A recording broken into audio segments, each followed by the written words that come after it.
entre las áreas de frontend y backend y cómo éstas empiezan a conectar entre sí. Esto es muy importante porque al final tú como backend developer vas a desarrollar servicios en los cuales clientes, que es nuestra área de frontend, empiezan a conectarse. Nosotros entonces vamos a tener esta área, clientes y backend. En backend está toda esa distribución y disposición de servicios, pero los clientes normalmente se enfocan en la parte de renderizado. Se conectan y empiezan a renderizar, que podríamos decir que es como dibujar cosas en pantalla. Ok, hagámosle un poco de zoom a esa parte del cliente. ¿Qué clientes podemos tener? Los más populares, por ejemplo, son los navegadores. Los navegadores pueden hacer solicitudes en el cual el backend envía HTML o puede enviar datos, el cual los navegadores se los obtienen y empiezan a hacer el renderizado. Pero no son los únicos que podríamos considerar la parte de los clientes. Por ejemplo, una aplicación móvil puede ser un cliente, es decir, una aplicación en Android, en iOS, que se conecta a ese servicio de backend para solicitar datos y luego renderizarlos. Es más, hasta una nevera conectada a Internet puede ser uno de nuestros clientes. Por ejemplo, en toda la parte o el área de Internet of Things, en el cual podríamos tener dispositivos conectados al backend para luego renderizar información o crear información, por ejemplo, los sensores. Inspeccionemos más a fondo estos clientes que se conectan a nuestros servicios, a los servicios que vamos a tener expuestos como backend developer. Uno de ellos es los navegadores, y los navegadores soportan tres tecnologías en específico. HTML, en el cual nosotros como backend developer vamos a poder renderizar HTML, es decir, páginas web. Hay un formato muy interesante que se utiliza en HTML que se llama Markdown, que de por sí los que escriben blogs lo utilizan mucho, que al final se traduce a HTML. Pero otra de las cosas que soporta son las cascadas de estilo, que son CSS. Y normalmente también existen herramientas para hacer esto más ágil. Por ejemplo, escribir CSS utilizando herramientas como Tailwind, Bootstrap o Foundation. Y lo más importante del navegador para soportar la interacción es JavaScript. Allí vamos a encontrar frameworks muy interesantes como Angular, React o Vue. Estos, por ejemplo, son los que más hacen interacción con tu servicio de backend, por ejemplo, para solicitar información y posteriormente renderizarlo.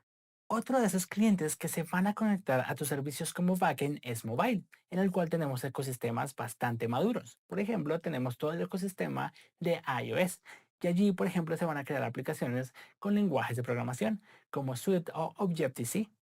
También vamos a encontrar todo el ecosistema de Android, en el cual encontramos lenguajes de programación como Kotlin y Java.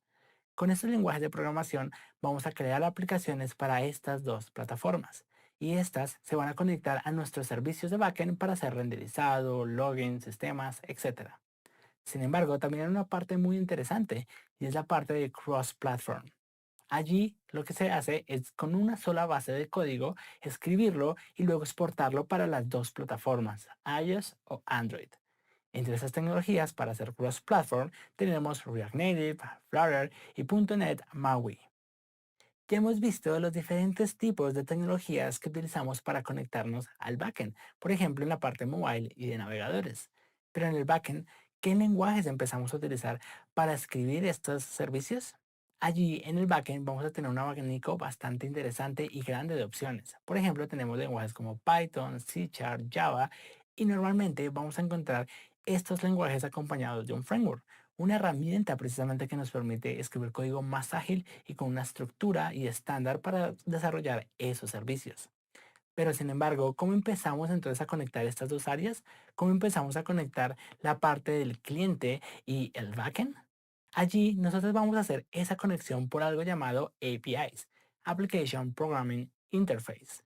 Pero antes de eso, vamos a hablar de un rol bastante interesante, el rol del full stack, el cual desempeña las dos funciones, tanto la función de frontend y backend. Vamos a conocer respecto a él. Otro rol que vas a escuchar mucho es el rol de full stack. Este rol es una combinación entre un frontend developer y un backend developer que hace las dos cosas. Y esto es bastante interesante porque entonces tenemos un rol que hace las dos tareas desde las dos áreas. Allí te quiero compartir una analogía. Normalmente nosotros empezamos a desarrollar una especialidad en específico. Por ejemplo, tú podrías saber algo de cloud, frontend, backend, marketing y profundizar para poder encontrar un conocimiento allí. Sin embargo, estos full stack normalmente tienen conocimientos tanto en frontend como en backend en diferentes áreas de profundidad. Y eso no está mal directamente. Pero también está muy bien escoger una especialidad y profundizar en ella. Ahí es donde empezamos a tener el concepto de los ingenieros tipo T, en donde tienes una especialidad, pero no significa que no puedas conocer acerca de otras áreas, como profundizar un poco en el área de frontend o cloud o marketing. Algo muy interesante también es que un buen backend sabe algo de frontend o puede especializarse allí y volverse full stack. Y también un buen frontend sabe algo de backend. Entonces allí de nuevo tenemos el ingeniero en forma T. En esta clase viste acerca de las áreas de frontend y backend y cómo empiezan a interactuar entre sí. Y también precisamente esos roles, frontend developer, backend developer y full stack. En la sección de recursos te voy a dejar links y más cosas para que puedas profundizar acerca de ello. Ahora, acompáñame en la otra clase en donde te voy a explicar cómo se construye el backend.